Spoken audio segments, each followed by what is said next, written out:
Ustaz Abdurrahman Afif.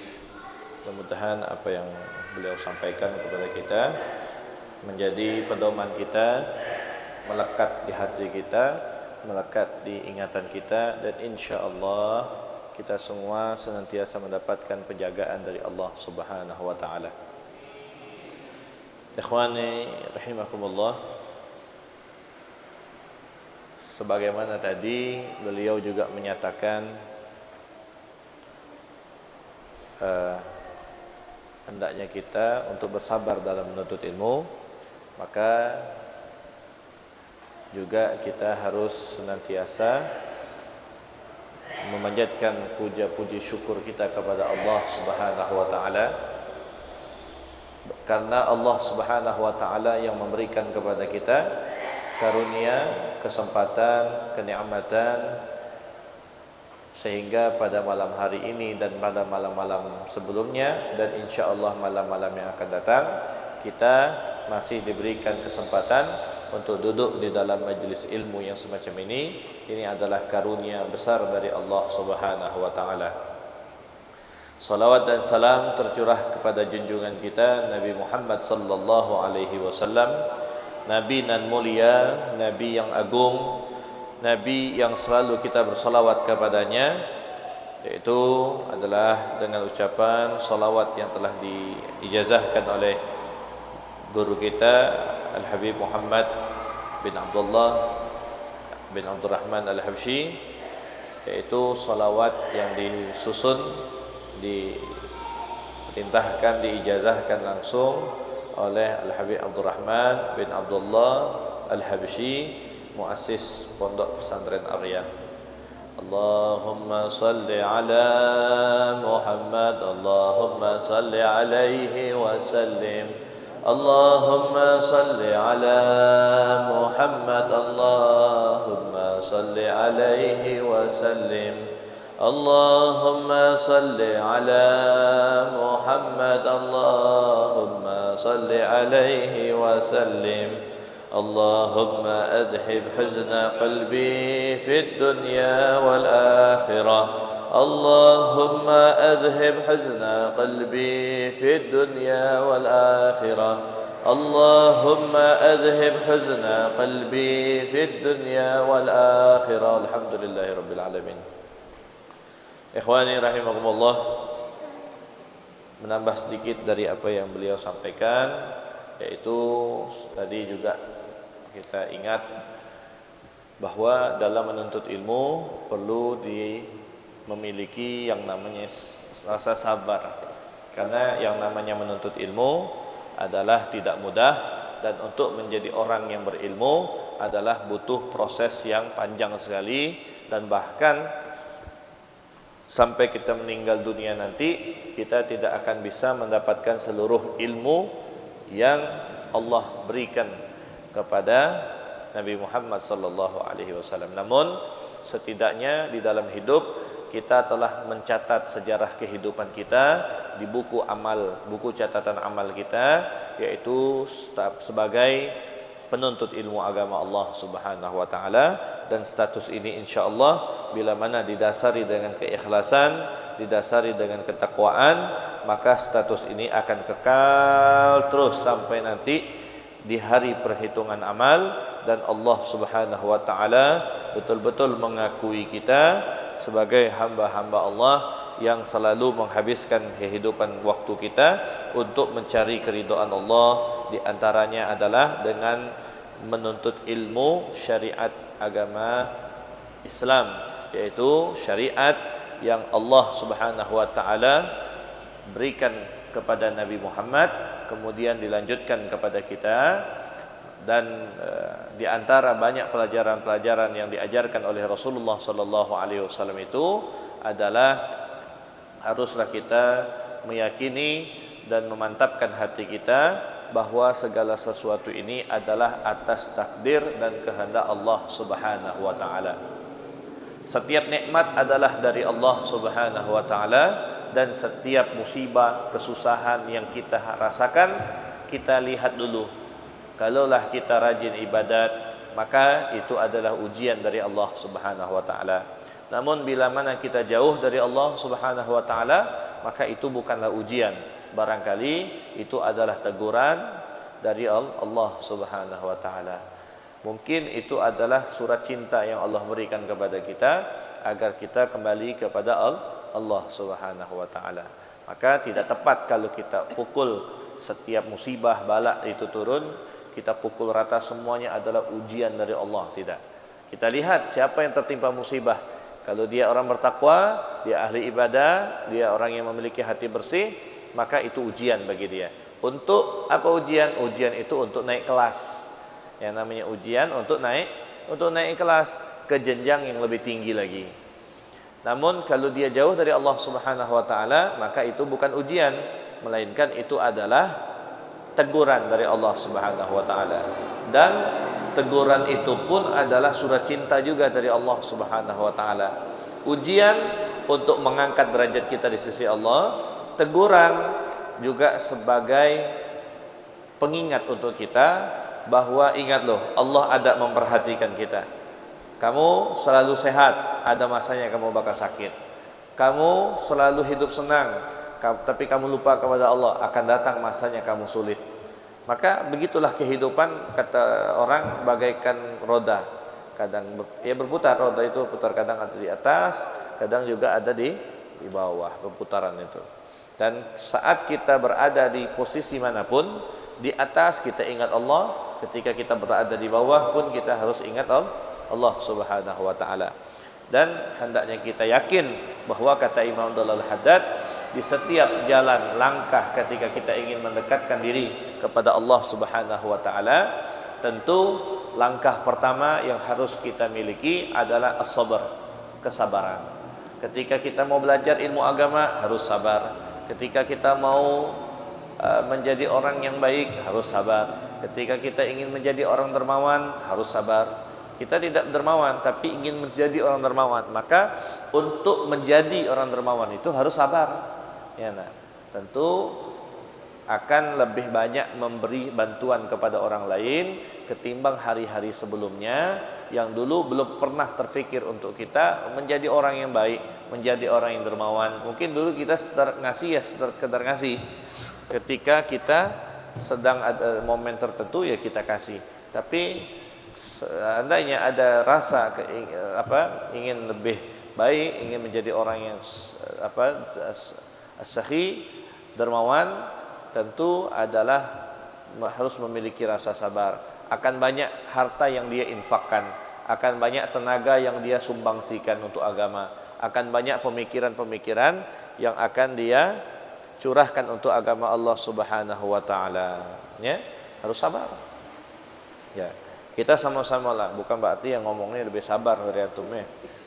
Kita sama-sama. Nah, tapi ingat, yang namanya sabar itu sabrun jamil, sabar itu indah. Tapi jangan ketika kita melihat orang marah kita langsung bilang, kamu ini bukan orang yang ciri orang beriman, kamu ini bukan ciri-ciri orang yang mengikut Rasulullah SAW. Tidak, Rasulullah pun ada kalanya Rasulullah marah, ada kalanya Rasulullah SAW tidak suka akan sesuatu keadaan, suatu hal yang terjadi. Yaitu tentu Rasulullah tidak akan suka bila mana menyangkut perkara agama dilecehkan dan perkara agama direndahkan. Namun dalam perkara kehidupan diri beliau sendiri, Rasulullah tidak pernah menaruh benci dan dendam atas kezaliman yang orang lakukan kepada Rasulullah sallallahu alaihi wasallam.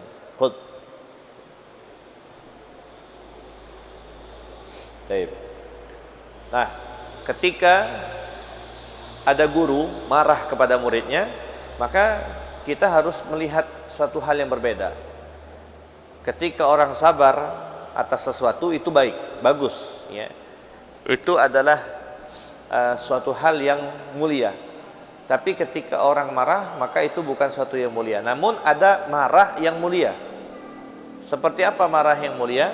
Marahnya guru kepada murid bila mana diajak kebaikan, muridnya masih tekak juga.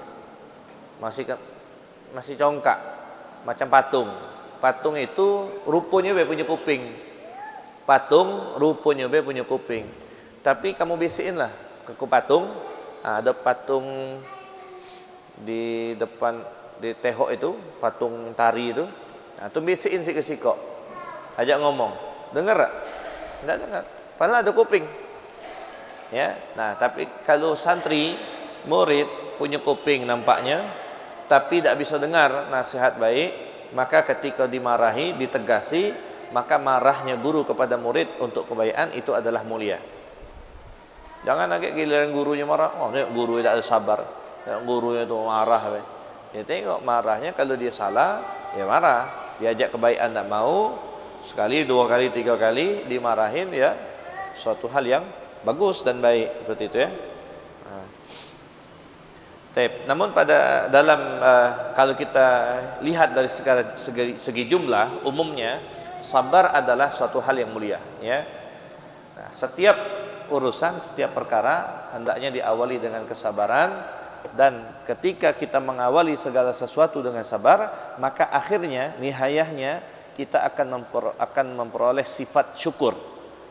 Ya, ketika kita udah sabar terus, sabar kayak tadi kan, mau jadi orang baik sabar berat, ya nak. Jadi orang baik itu berat, apalagi baru nak baik, preman, taubat, nak sabar, ya nak. Biasanya dia ni senggol dikit, nyelit, merah matanya. Ini dia mau nak sabar, tersenggol harus sabar, berat tak? Berat. Terus dia sabar, maka di akhirnya nanti akan hilanglah amarah itu dan timbullah rasa syukur. Yang tinggal hanya rasa syukur, sehingga dia bersyukur dengan keadaan apapun yang dia peroleh. Ya nak. Syukur. Taib. Kemudian dalam melangkah mendekatkan diri kepada Allah Subhanahu wa taala, tentu diawali dengan suatu hal yang tidak menyenangkan. Diawali dengan sesuatu yang tidak menyenangkan. Contoh, dulu tak pernah sembahyang, kan senang. Kemudian dia ngaji, pas pula yang ngajarnya itu ngajarkan tentang ibadat, solat, puasa. Dulu tak pernah puasa, ngapalah masuk pengajian ni, pas pula bahas solat. Nah, itu salahnya. Kita ngaji ini, kita hadir majelis untuk mendapatkan ilmu atau ajaan, seruan, pemahaman yang baru yang tidak kita ketahui sebelumnya. Nah, ketika kita mendapati pemahaman ilmu yang baru, maka hendaknya itu adalah diamalkan, ya. Nah, tentu akan sulit melangkah untuk menjadi orang baik, itu sulit, susah. Namun yakinlah di akhirnya tadi adalah terdapat kesenangan. Ya kan? Coba tanya sama kita, guru-guru kita yang lain, ya. Antum punya guru, dosen-dosen antum itu, ya, atau siapapun syekh kiai yang antum kenal, yang sekarang kita lihat hidupnya enak, hidupnya luar biasa, wah, banyak yang cinta sama mereka, ya. Tanya dulu mereka, perjuangan mereka menuntut ilmu itu seperti apa? Seperti apa perjuangan menuntut ilmu? Wah, susah, jauh dari orang tua, ya nak. Nah, kawan-kawan kita yang santri, Ustaz kita Ustaz Abdurrahman Afif, ya, dulu gimana belajarnya menuntut ilmunya? Susah, jauh dari orang tua, ya nak. Semua serba kekurangan, pas-pasan, jauh dari orang tua, uang saku sedikit, mau belanja keperluan banyak, susah. Tapi sabar, terus sabar. Tak terasa nuntut ilmu selesai di pesantren 6 tahun. Lanjut lagi belajar, Allah kasih rezeki, belajar di luar negeri, di negeri para wali. Susah lagi, lebih jauh lagi. Ya, nah. Mau balik tiap tahun ya susah. Bukannya kita punya uang banyak mau balik tiap tahun atau setengah tahun sekali. Ya, balik belum tahu baliknya kapan. Itu pun antara dua, masih ketemu sama orang tua apa tidak, kaget. Ya, syukur Allah masih bertemu kan. Alhamdulillah masih bisa ketemu dengan orang tua sampai beliau balik berapa 7 tahun menuntut ilmu di sana, sampai balik masih orang tua yang dalam keadaan sehat. Ada kawan-kawan kita ketika menuntut ilmu orang tuanya meninggal di tanah air. Ada yang kedua orang tuanya meninggal di tanah air semasa dia menuntut ilmu. Sehingga pertemuan terakhir mereka dengan orang tuanya dulu ketika mau berangkat. Itulah pengorbanan dalam menuntut ilmu. Namun lihat pada akhirnya setelah selesai menempuh pendidikan, semuanya adalah indah, semuanya senang, semuanya bahagia. Tapi kalau kita mau belajar enaknya baik, mau belajar dengan senang sesuai dengan kehendak kita, maunya makannya yang enak, maunya jajan ini jajan itu bisa kebeli semua, Orang tua maunya penuhin semua kehendaknya, terus kayak gitu. Maunya senang. Dari awal dia pengen senang terus. Maka lihatlah akhirnya. Umumnya orang-orang yang seperti ini di akhir ya, masa pendidikannya atau setelah dia menempuh pendidikan itu, maka hidupnya tidaklah menyenangkan, tidaklah sesuai dengan apa yang dia harapkan dulu. Dulu ketika dia kecil pengen hidup bahagia, tapi prakteknya dalam dimanja, prakteknya pengen semua serba ada dan sebagainya. Maka ketika orang tuanya sudah tidak mampu lagi mencari nafkah, ataukah orang tuanya sudah meninggal dunia, tinggallah dia sendiri. Wah, hidup makin berat, kebutuhan makin banyak, ilmu tidak ada, keahlian tidak punya, maka hancurlah hidupnya. Maka tentu kita fahami tadi, dalam untuk menjadi orang yang dekat kepada Allah, untuk menjadi orang yang sukses, untuk menjadi orang yang baik di masa yang akan datang, maka perlu diawali dengan langkah yang namanya sabar, kemudian perlu melewati masa yang disebut dengan masa-masa sulit. Kemudian capek, ya ada awwaluhat ta'ab, kata Imam Abdullah Al-Haddad, awal daripada perjuangan kita itu adalah ta'ab, capek. Tentu capek, yang namanya kita beribadah ya capek, menuntut ilmu capek. Enak dulu kita pondok, yang kawan-kawan yang pernah pondok mungkin ngerasain tidurnya udah malam, jam 10 kamar baru dibuka, tidur jam 3 setengah 4 bel udah bunyi. Wah, dibangunin. Subuh masih jauh waktu itu, subuh masih jam 5-an lewat waktu itu. Jam 3, setengah 4 udah dibangunin, gedor-gedor, enak. Mandi subuh-subuh, antri, kamar udah dikunci lagi, tak bisa masuk sampai jam 10 malam lagi. Sudah aktivitas kayak gitu, capek, capek. Ya enggak? Sudah mandi, masuk masjid, musalla, zikir dan sebagainya, menjelang waktu azan subuh, baca doa fajar, ya. Kemudian salat qabliyah, lanjutkan lagi jamaah subuh. Kemudian zikir-zikir dan sebagainya, tersetor hafalan Qur'annya, setor hafalan bahasa Arabnya, mufradatnya, kosakatanya, setor hafalan-hafalan yang lain. Susah. Sampai pagi sarapan, ya sarapannya sedikit, makanannya sedikit, cuma nasi, kerupuk, sambal. Kemudian cepat-cepat lagi balik lagi ke asrama. Untuk apa? Untuk siap-siap mau sekolah. Terus kayak gitu. Ya enggak? Baru sebentar udah bel lagi, harus baris. Ya enggak? Ketika baris langsung masuk kelas, guru masuk, lepas guru ini masuk guru ini, terus istirahat sebentar, masuk lagi dan sebagainya. Terus sampai zuhur, azan zuhur, solat zuhur, terus seperti itu sampai sore kita sekolah waktu itu. Pagi sekolah, siang sekolah sampai jam 5. Ya enggak? Sampai jam 5, sampai aliyah. Nuntut ilmu itu, kawan-kawan kita tuh menuntut ilmu. Capek, capek. 6 tahun bukan waktu yang sebentar. 6 tahun bukan waktu yang dikit. Setiap hari itu, jauh dari orang tua, belum lagi sakitnya dan sebagainya. Ta'ab. Ya, haruslah diawali langkah perjuangan kita itu dengan rasa capek. Ya, nama perjuangan itu capek, harus capek. Kalau tak mau capek, jadi anak Sandiaga Uno ente. Ya, nak? Jadi anak Sandiaga Uno. Itu pun kalau tak ada belajar nak jadi anak Sandiaga Uno, nak jadi anak Prabowo ni nanti, nak jadi siapa anak konglomerat di Indonesia ni, kalau tak belajar, bapaknya mati, dia jajan belanja habis, ilmu dak atik, bacaan dak atik, tak ngapain. Ya paling tidak ngumpul kaleng itulah. Ya nak, kaleng sisa dulu belanja lebaran. Maka anak siapapun kita perlu yang namanya tarbiyah, pendidikan, perlu namanya perjuangan. Rasulullah sallallahu alaihi wasallam pun mengajarkan kepada anak-anak beliau, ya, keluarga-keluarga beliau untuk senantiasa berusaha, berikhtiar mendapatkan ilmu, berikhtiar untuk mendapatkan harta untuk kebutuhan hidup dan sebagainya. Dan itu semua pasti diawali dengan at-ta'ab, capek, letih dan sebagainya. Dan diawali capek, terus akhirnya apa? Akhirnya dia akan sampai kepada tujuan yang ia harapkan. Senang ya tak? Coba lihat, tanya orang-orang yang sukses di zaman sekarang ini. Kita nengok hidupnya senang dan sebagainya, punya kendaraan ini dan itu.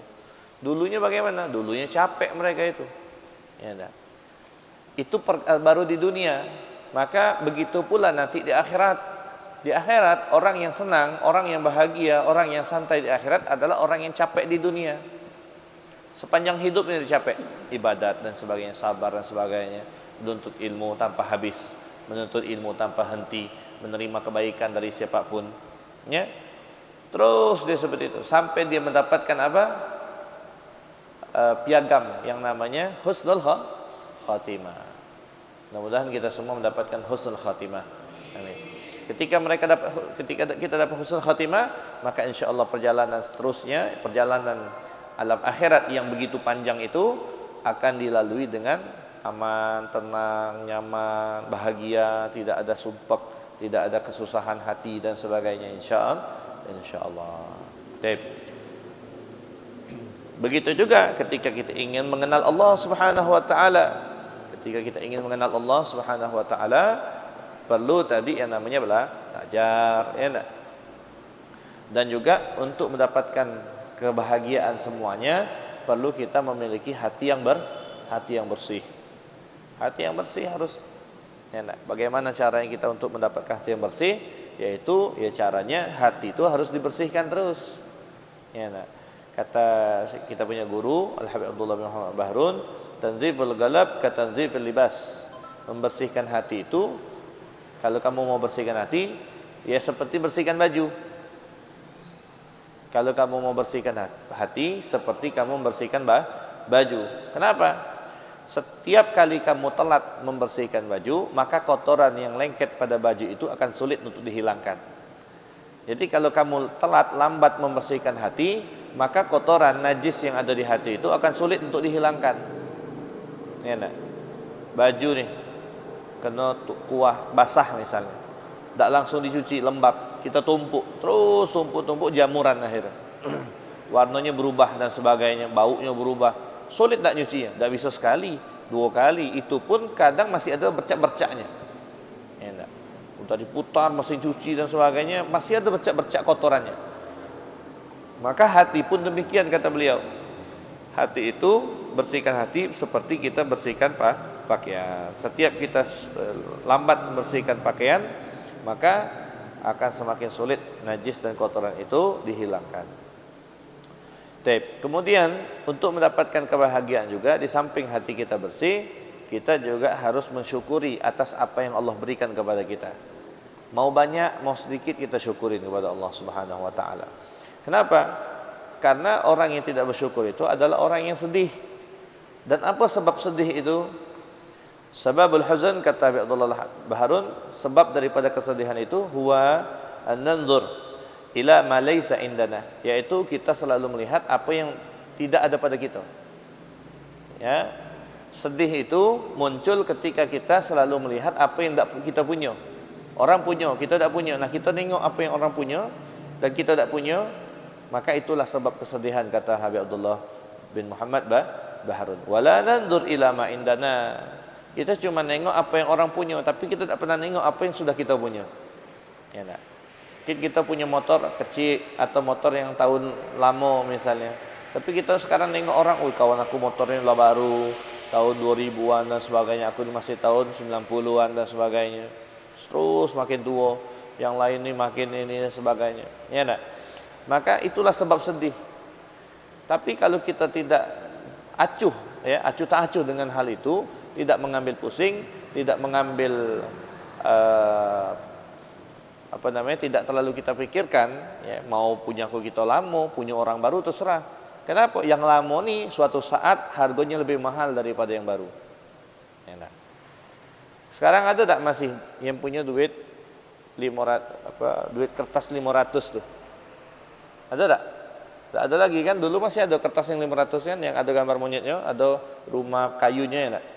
Nah, sekarang sulit dicari, apalagi yang ada parabolanya kan sulit dicari. Itu memang dicari orang ni itu. Mahal itu. Ya, yang ada parabolanya tapi. Hah? Tak ada ya? Nah, itu duit mahal, jumlahnya 500 rupiah. Tapi sekarang orang banyak nyari, kolektor-kolektor tuh banyak nyari. Mungkin bisa sanggup mereka bayar satu lembar 500 rupiah itu 500 ribu. Nah, jadi apapun yang kita punya, kita syukurin tanpa kita selalu memandang apa yang orang punya. Karena itu sebab kesedihan, kata Abdullah Baharun. Ya. Baik.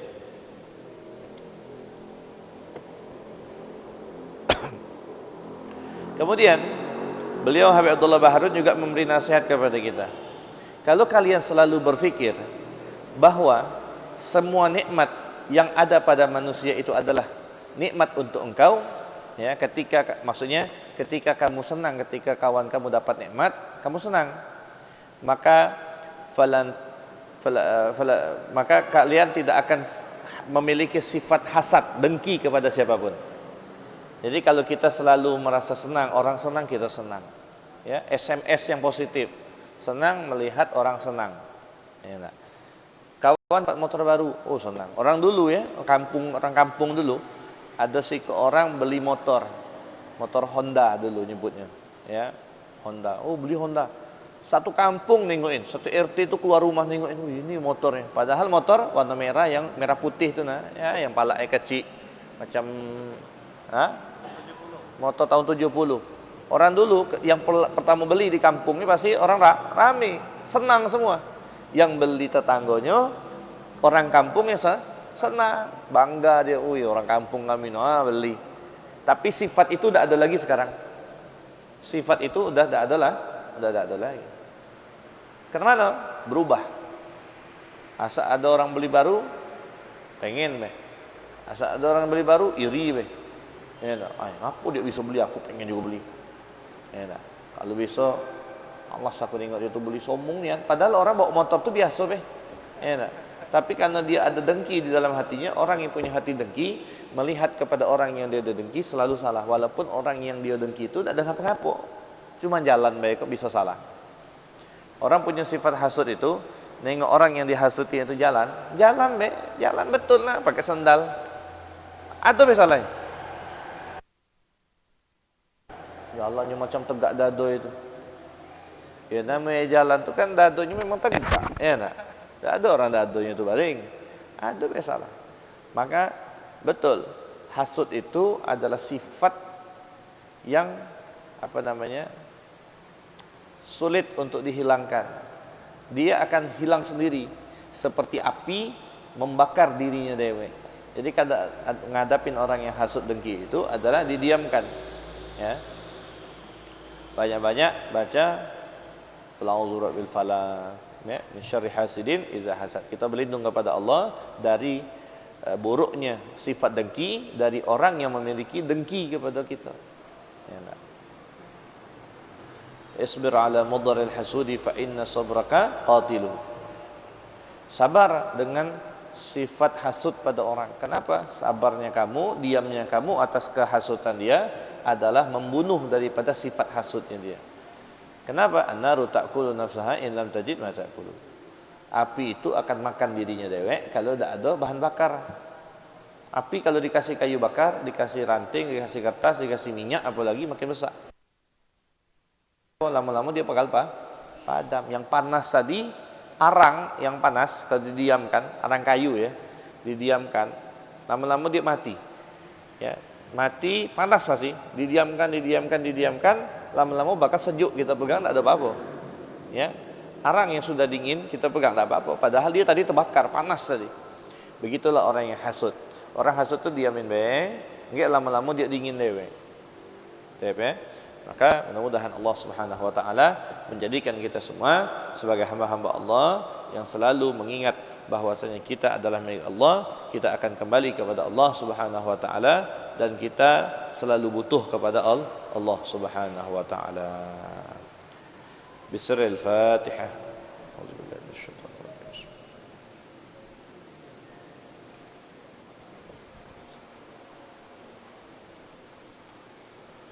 أعوذ بالله من الشيطان الرجيم بسم الله الرحمن الرحيم الحمد لله رب العالمين اللهم صل وسلم على سيدنا محمد وعلى آل سيدنا محمد اللهم بحق الفاتحة وسر الفاتحة وكرمة الفاتحة افتح لنا باب الخير وجعلنا من أهل الخير يا من وفق أهل الخير للخير وعنهم عليه وفقنا للخير وعائنا عليه وآخر دعوانا الحمد لله رب العالمين تقبل الله منكم.